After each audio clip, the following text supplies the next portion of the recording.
Gambia dafa war am sentimental value si ñun ne Gambia suñu réew mu jaral ñu everything mu nekk réew moo xam ne dañoo bugg a téyeku boo xam ne ku dégg turi Gambia mu naw ñu mu nekk réew moo xam ne fuñ ko waxee dañoo puugaroo waaye nekk foo xam ne fuñ ko wax dañuy yokosu ndi rus ndi lan la ñoo wax kan moo ko njiitee xay diw moo ko njiite xay ñii ñoo ko njiite xay yéen seen dëkk dégg naa lii la di seen dëkk dégg naa doo leen am lamp seen dëkk dégg naa ndox sax amu leen ko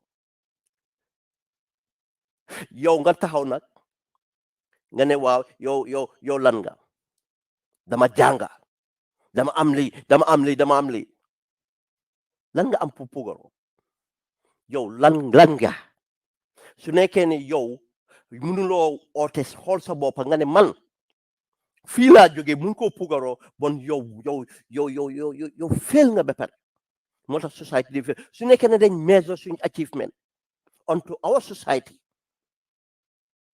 loolu la ñoo def then duñ am this problem suñ toogee nag ñun ñoo jànga ñun ñoo am barke ñun ñoo am xam-xam ñun ñoo am alal ñun ñoo nekk ni ba pare suñ réew ne mel nu mel wala suñ réew am ñu mel ni ay duusaanoo ay tur yu mel noonu ñu mel noonu ñooy tey doxal suñ réew ak ñu yaakaar ne réew mi dinañ am sécurité ñu yaakaar ne réew mi dina am jàmm yaakaar ne réew mi dina am naataange du dëgga Mali fa lañ jaar ku ko ragal nag ku foog ne nag ku yaakaar ne ku ko wax nag ko ene Gambia maa ngi laa ne lii du ene lii béy bu ñoo tool bu ñoo béy la ñun ñu ngi béy suñ tool de waar bi ñu ngi koo béy comme ni ko Mali bële unless ñu def something different nga am sa tooli mboxa ñu ne nga war koo béy génnee ñax bi déedéet yow da nga lekk di dem di gor sa mboxa yi nga yaakaar ne tool boobu su demee ba nawet bi jeex yow di nga góob déedéet àlla ngay am rek waaye yow doo fa góob waaye lii nekkut ne yëfi ene Gambia la lii nekkut yëfi anything ba dañ am pour realistic ne ñun si tànka yi lañ dox bu ma ko fi analyse about a couple of weeks ago ñaari programme yëpp di ko wone ma ne dëkk buy dem nii it's not sustainable make good sense yéenay nax sa bopp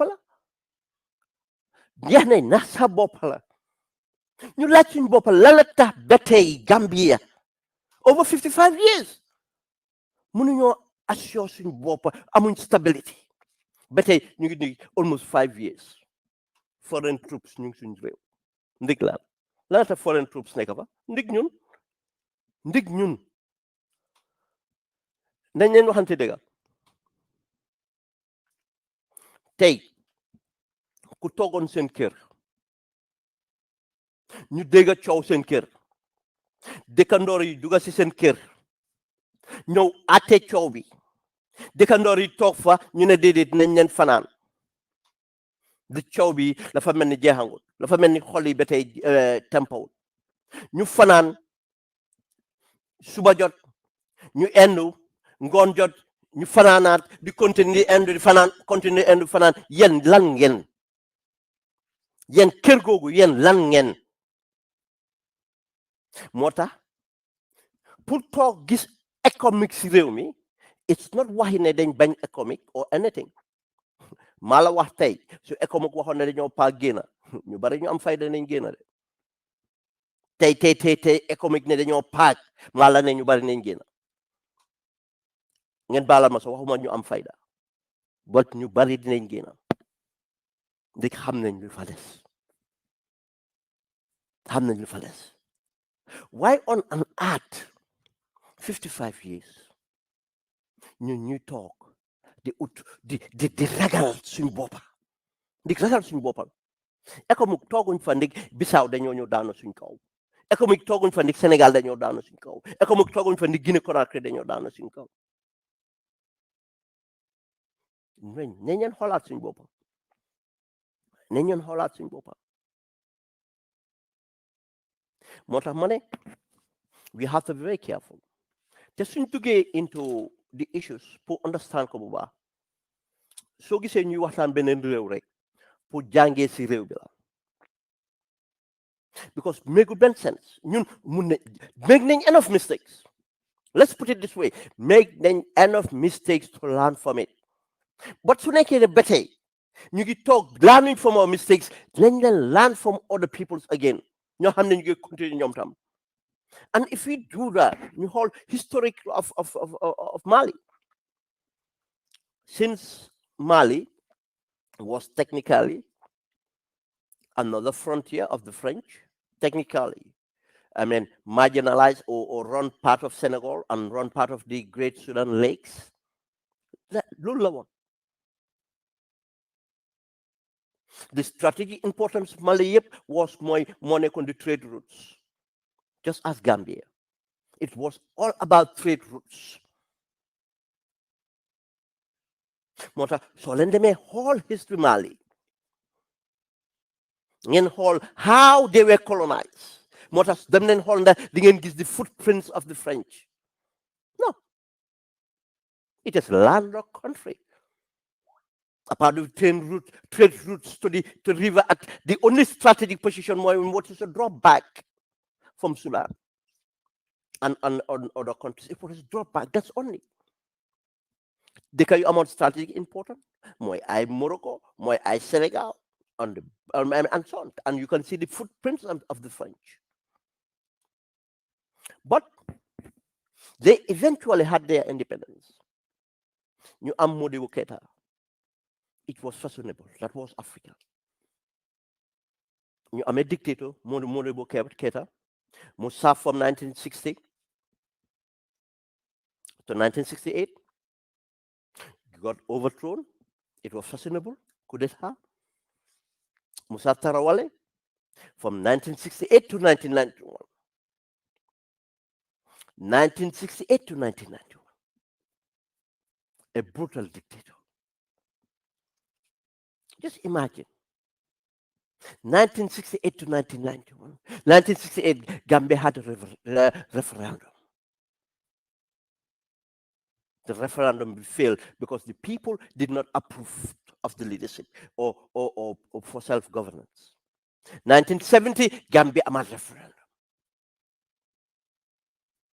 Yes, 65, we declared independence. 70, ñu nekk a republic. And them multi-party. These people were dictatorship. And you stay dictatorship. And in that turn, we went through the Amnen problem in 81. And Lolo was a wake-up call. 81 could have been a lesson learned and avoid. Do you think the Senegal nekkuñ woon di dem through those challenges? Senegal had attempts, of course, in 1978. I think there were people arrested in the Gambia. Even in 1992 or something like that. There was an attempted coup in Senegal. But Lanmota, it's not realized because of the institutions. The institutions, Malane, the civil society is part of it.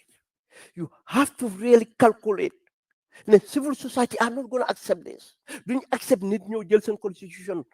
Don't accept need I feel people, group of people no tahaw. Look, as from now on, I've taken all your rights. From now on, I've taken all your rights. That's what coup d'etat means. The rights Mohammed, Jacob Mom, and everything, I've taken it. I've suspended the constitution. The constitution will guarantee the Magna Carta and everything else. You suspend ko. Just imagine that. 68, 88. We have to be careful. The only reason Lulu Muna hell, why? Because of people. How much send what? How much send rights? The ignorance. More than you want to buy hell. These people went through this. Amadou Toumane Touré. And again, it was an uprising. The army did not just get up to overthrow Musa Traore. No, the people. And a brutal and you suppress brutally. And this Amadou Tumalik Toure was even a president that got commanded before, and he was reduced.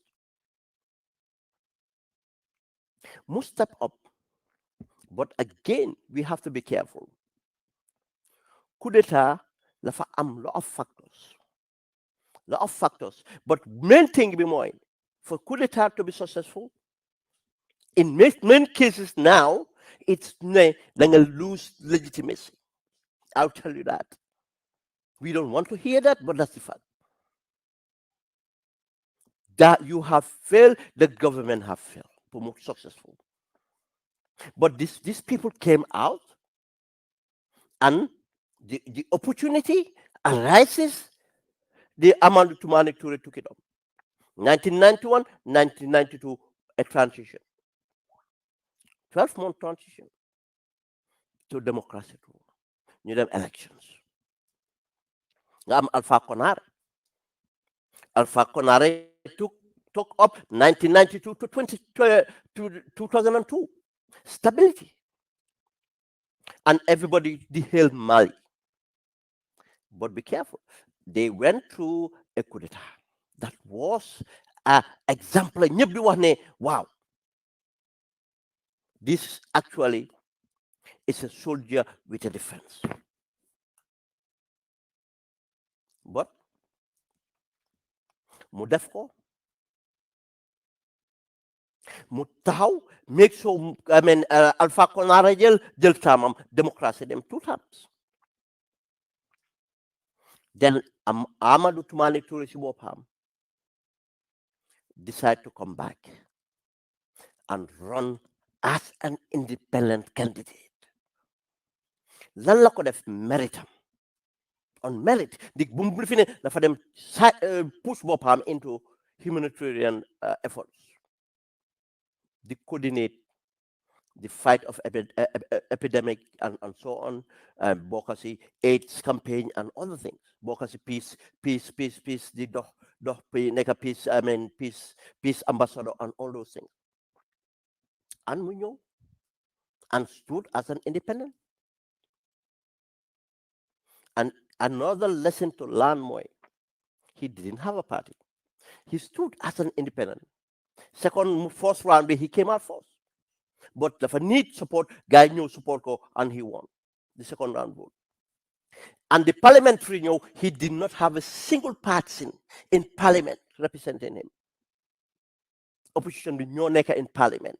Just shows you that opposition can work with government. Opposition with no necker in parliament. But the opposition formed an alliance to support him. But latter part, what does this do? Corruption. Sense of entitlement. It's just like in coup d'etat. When coup d'etat happens, soldiers have a sense of entitlement. Soldiers expect to be rewarded. And this sense of entitlement and reward, lumo in the more corruption and more abuse of their power and authority. It's the same thing in politicians. When you have a coalition, and coalition be based on because Mangla's support. Now, I have the opportunity to do as I wish. Ensure a corruption. It was unfortunate. He was not absolutely a bad leader, but again, as they say, a leader, you need to be lucky to be successful. You don't only have to be good, you have to be lucky. Unfortunate for him, the Arab Spring was brewing. But before that, am a Tuareg uprising. A Tuareg uprising and the complicities, how complicated Mali is, the northern front and the southern front, this thing more in a problem. he managed to hold the uprising.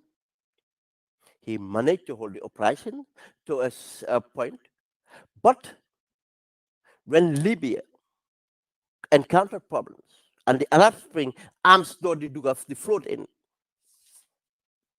they started to suffer.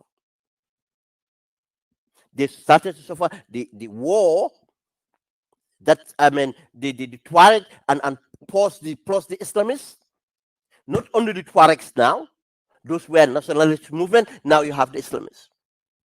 Now you are joint forces and the forces of Azawad, the Italy to the south.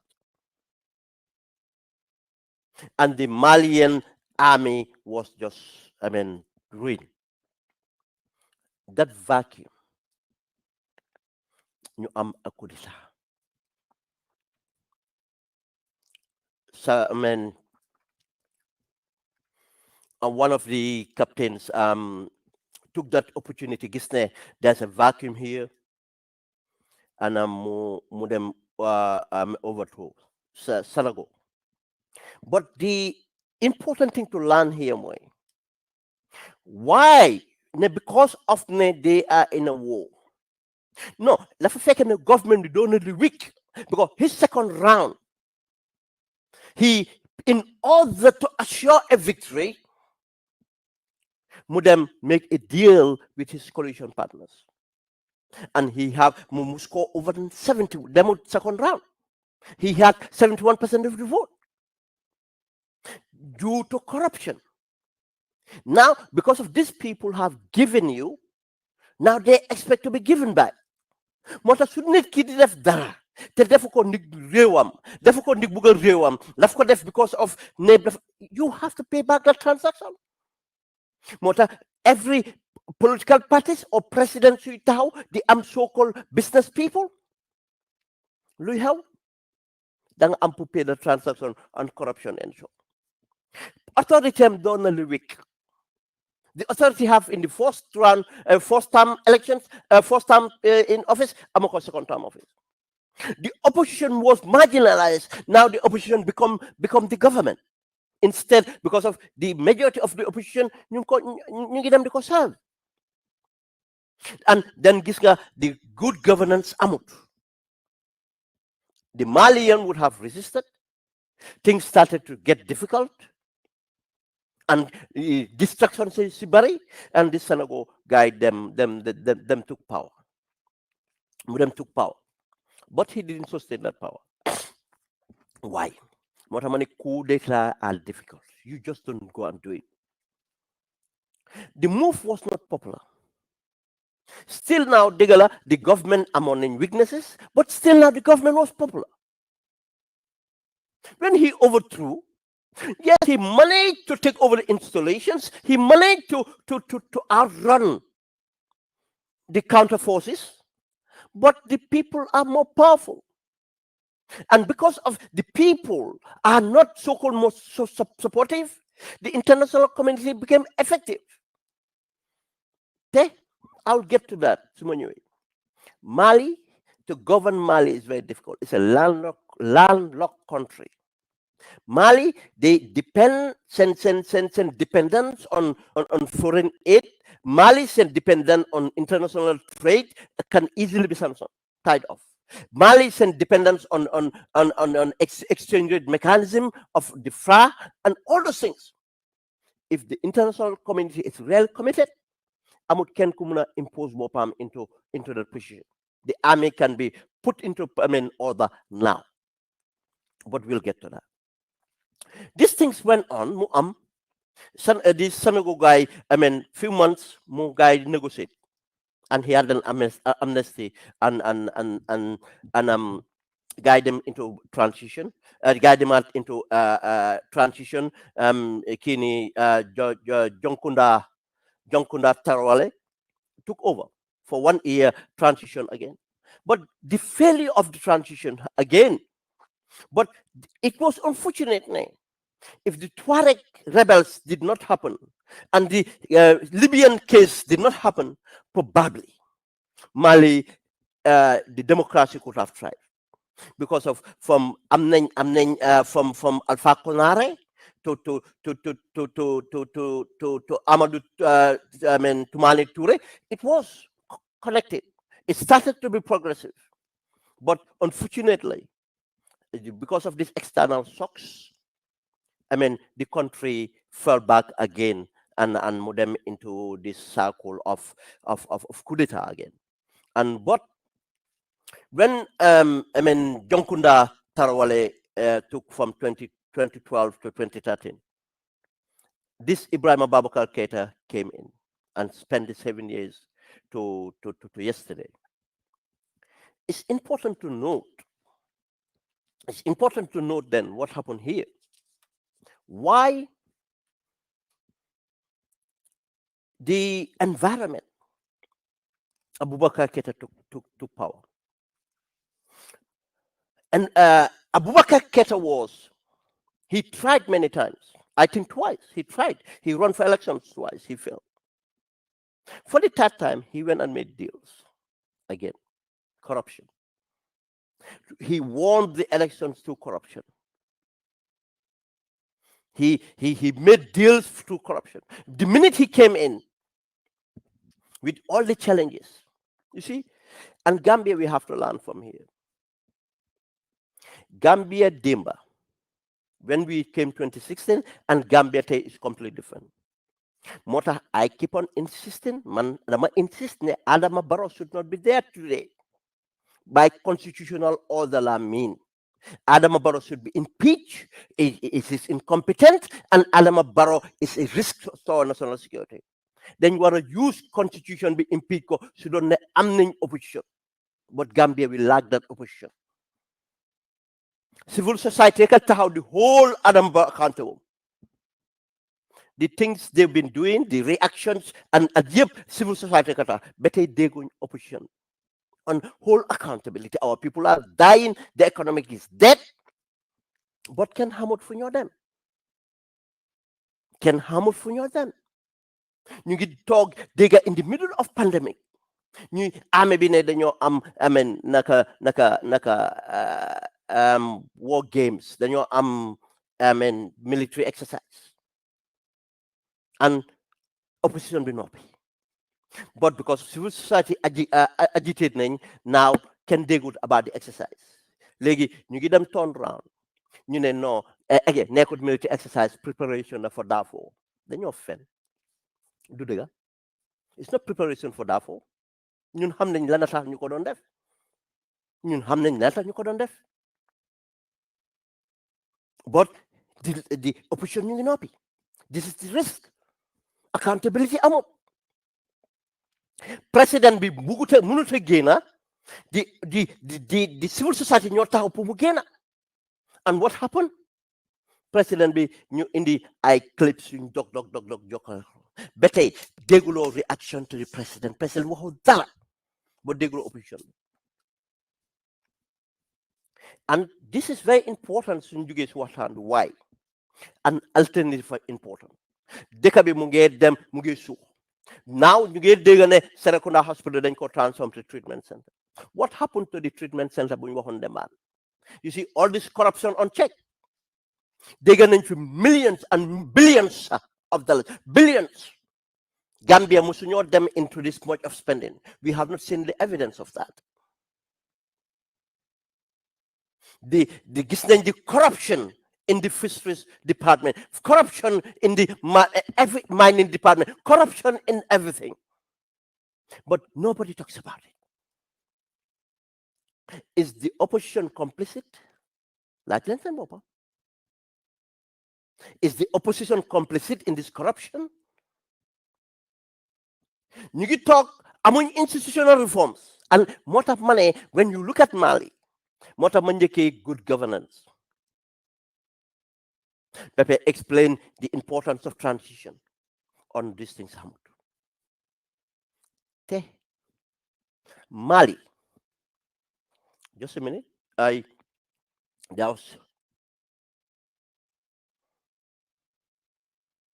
Thank you. There's just to warn people of what Mali is going through now. There's an audio. It's in French. A video, sorry, in French. I sent it for someone to translate it for me. Bulendiga soldiers will be different. None of these soldiers will be different. The people's power might make a difference. No politician would be different apart from the people power. Make sure you make the president different. You have to make the difference. You know what this spokesperson said? Basically, he's saying that they won and will take the revolution to Senegal and Ivory Coast to get rid of those corrupt leaders too. They will put their lives on the line to liberate Africa. Can you believe that? And Gisken, if you see the comportment of these people,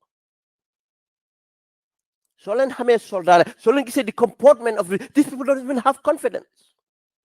Danger opportunity because of the institutions are not what they're supposed to be. And we'll get to that. But why am I saying this? In the case of Gambia, all everything, anything present in Mali is present in Gambia now. The only difference, yet the government is not been tested. Yet. Yes, I am not going to min suma ben wax. Kum neex nga interpret ko differently, luma wax lu set la. Luma wax lu set la, duñ fi nekk di ko naka. Dañoo wax lu set. Buma analyze Mali, I said that's where Mali was going. Gis nañ Mali from you. We got to be very careful. In this sense, we have a situation like this. Demba, I post yesterday, and I'm going to go through the post to explain what I believe it's going to happen or is likely to happen. But what I think can make certain things change. The difference is here. Remember Zimbabwe, when they had the palace coup on Mugabe. There's a little bit of similarity here. In the case of Zimbabwe, it was an understanding with the support from the SADC, the South African organization, with the support from the Chinese economic policy, and probably Singapore and other strategic partners. They had a palace coup. But the palace coup happened because the people came out. And when the palace coup was happening, Zimbabwean came celebrating, thinking that Mugabe is gone. Now they gain their country. No. What happened now? They regret it now. The person who took over, Gala Mugabe. These people, not Mugabe. This is a nightmare. Demba military coup in progress in Mali. A large crowd of civilians celebrating the unknown future. Failed leadership destabilized. Luma mean and we don't encourage coups. We don't accept coups. But Sunekene, we are realistic to analyze why a coup d'etat would happen and why a coup d'etat would be successful. There are many factors. But the main factor, more poor governance. Yes, it's not a justification, but this is what happened. This is the fact. It's a fact, so governed poorly, so put so democratic. They will not even think about it. That ignorant soldier, the one in Senegal is next. Not any group of Senegalese think of doing anything stupid. The Senegalese civilians knew gain and bopa wahumala other counter forces because of Hamnen Funtao. That's what democracy does. But I wrote that money is in progress. The large crowd of people celebrated because they don't know. But again, this is a mistortion here. They had Amadou Toumani Touré, Munyo, after the transition. Mali got better from a dictatorship. ñu am Konare different I mean Sanogo ñëw within days months Sanogo go ñu delluwaat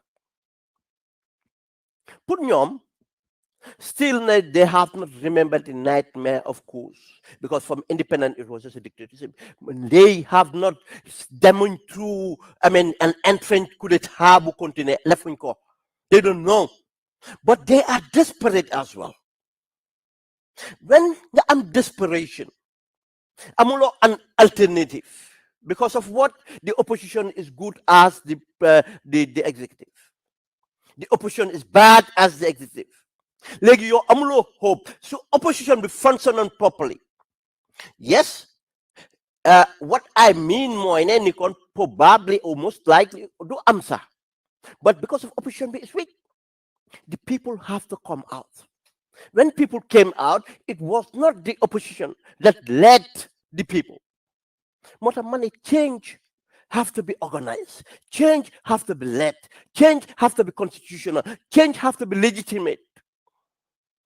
Legitimacy is very important. That's what the blessing of the people. Yes, I said constitutional, but legitimate.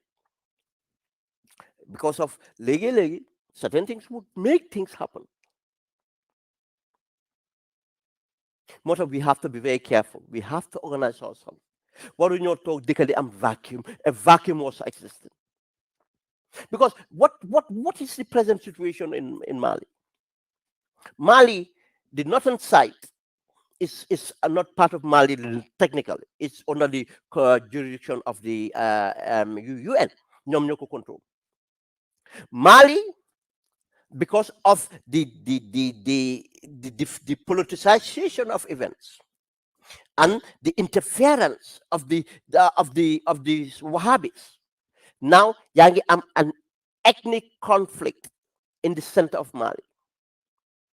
And this is where the productive side of agriculture, animal husbandry and other things. Now the Fulanis are fighting with the with the enemies and all these things.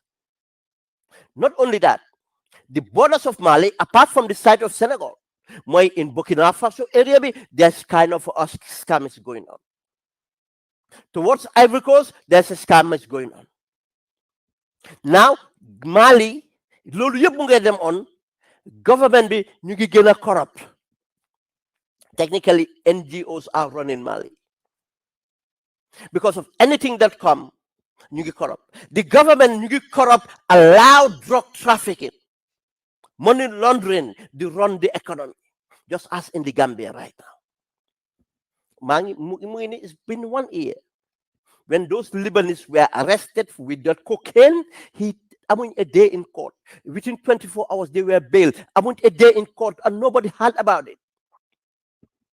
Can you guess what had happened within these 3 years? You can see how corrupt our judiciary is. And then you don't touch your Batambedu. Alangen. It's the worst judiciary we ever had in the country. Just ask Yahya Jammeh time. Junglers are afraid. Can Mussolini give better prosecution of any major crime? Better prosecution of corruption, amut. People are just taking as they want. Drug trafficking will get them, money laundering will get them. And people are poorer, jobs amut. In Mali, this is what happened. The only absence in the Gambia, more conflict. But doesn't mean that we are stable. In Mali, conflict will get them every corner. Yeah, the only area of control, there's not jobs for the youths. The inflation will get high. But I'm not feeling you enjoy. Them not hold the video of Nyari Domi president. Whilst Mali, you suffer, you live, they are on a yacht. You see yacht. You get all these women, international women, very expensive lifestyle. When everything in Mali, munyo am do, munyo am leka, munyo son school leader, nothing wrong. And and you expect the people The opposition that are held, because most of the opposition are part of the establishment. They have businesses. They are benefiting from the corrupt business and establishment. They are benefiting in other forms. Bu leen dee fàtte ne in West Africa seen dañ tuuti boo xam ne it's our same families ñoo dee nekk in government ñoo dee nekk in opposition. The same family ñoo dee nekk government nekk opposition sa cousin sa lii and it goes. It's like a monopoly. They monopolize power. But they continue in this thing and amul ko taxaw. Then the people will celebrate. Dañoo foog ne de su soldat yi ñëwee dina defend. No. Ma continue. So my next post was worried for Mali, solidarity with the people. The first 24 hours are very critical as the next 100 days. It will give a clear indication. Wait for the announcement and what follows will determine the future. Why this? The first 24 hours do tell you a lot. And the indication of this is not good. Why? The first 24 hours tell you a lot. Two things here. Punga am a bloodless coup where there's no resistance. It tells you two things. One, the government is completely weak. Now it's easily compromised and easily nobody want to fight, nobody want to die because there's nothing worth fighting for. It's very weak, it's easily. Power was monopolized, institutions are not independent. They were based on a network and someone detected the network and reactivated and countered that network. Ludwig, you cannot. In Africa, you never have an African president. Once they take over power, what do? Then you sing Hamud Army bisa then you all kunyam. Kanga olu. Indima nyo olu State House. Indima nyo olu fi. Indima nyo olu fi. Indima ko olu defense. Indima ko olu si police. Indima ko olu fi. Lele nyo jika def. The ko olu bi, in that sense, lumde neka, it's not based on competence. Lum based on kumaham. Lum based on suma tribe. Lum based on kujoge suma plus. Bena plus. Now, if sunake no yo longa you go, it's easy. Now you're already, they are destabilized Saboba. Now, Sulane henga these people, the Flurane, Sulane henga Jolan Rane. Because your langa you created opportunists. And Yangi create again disgruntled forces. Now the disgruntled forces are more powerful than the opportunists, and the opportunists don't want to die. They want to go on to enjoy. One reason morta coup d'etat de te fight do Two. Coup d'etat be because it's so popular. Because your government is so weak. And that's the hands of the international community or a strategic foreign power. I'm not so. Because what you don't realize, Moy, whether you know it or not, that's not the country, how influential or how they need your country. The foreign intelligence, they tap, they control. So institutions should robust it. If you don't know how to build your institutions, I'll tell you, they'll control your institutions. When any day they want you, you are gone. You are gone. These are the two factors. In this factor, it's as if it's the forced scenario. The government is weak and sensitive. Because what you realize, if you see a few days ago or a few weeks ago, the same army came out killing people. But if you understand the military or understand these forces, if you see how those people were and contrast to others, even if you look at this coup, you can see the different units. You can understand different units. The unit that he relied on These are the units that actually overthrow him. People that he relied on overthrow him.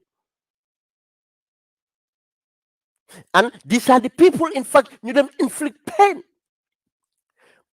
Why this is important? I'll get to that on the second one. Motamane, the first 24 hours is important. What do they say? There's a script. There's a script for coup d'etat. How do you speech where you have to control the expectation of people? Speech where you have to win popularity. But any soldat who gain the digge transition, the democratic rule in 1 year, 2 years, la fa fet. Amuloo right to do it. You should not do it. If you happen to do it, amuloo right to hold on power for 24 hours. All you do, moi, call up the civil society, call up the political class, ne convey a meeting. All we doing, moi, we give you 2 weeks for us to, deal on our constitutional orders. We are going back. 2 weeks. Certain things out. Get the international community to come on board to support you, to give them guarantees, to jox la sa amnesty yow nga dem. But suñ commencé di la jox 1 year dañ ñëw pour liberate leen, we are different and all these things bu ko jël. You know what that change? Luy change loolu rek mooy how pressure lañ am. If they don't have pressure, I'll tell you they stay on power. Suñ amut pressure, they stay on power. Gëmuñ dara. Power lañ gëm. Because suñ gëmut on power, they will not have got there. Or suñ demee lu tax muñu faa dem mooy ne suñ demee bi gis ne there are forces going out killing people. You them stop. And when they stop that, they just put in order to make sure nit ñi dellu seen sago ñu sotal. But duñ oote duñ fa form a command, duñ fa form a committee, duñ fa form government, duñ dictate the government or anything else. Du am. Warut am. Moo tax ma ne the 24 hours is important. Announcement bu su génnee will tell you naka la announcement bi génne kañ la announcement bi génne. It's all important because you have to be foog nga am consolidation boo def pour mun a announce. They didn't even bother to go and take the they didn't even bother to take the television station. They didn't even bother to control the communication. No. Because the government is that weak. Prime Minister at President at entourage. That's all. Because there's no institutions. If you hold these people and them telling and put pressure on them, and they came out and give an announcement, that's all. That's all they have to do. The opposition is not there. Suñ xamoon ne suñ demee ne dañoo coup d'état opposition dañoo ñëw taxaw protest. Suñ xamoon ne suñ ñëw coup d'état opposition bi civil society dañoo ñëw protest. You think they would do it? Tey ku bëggoon a xalaat coup d'état Sénégal doo ondi xalaat yeneen forces yi lu ñoo def. Di nga xalaat lan la civil society def. Di nga xalaat lan la opposition bi def. Because of opposition bu am fayda doo ñemeñ taxaw ne da ngaa support coup d'état.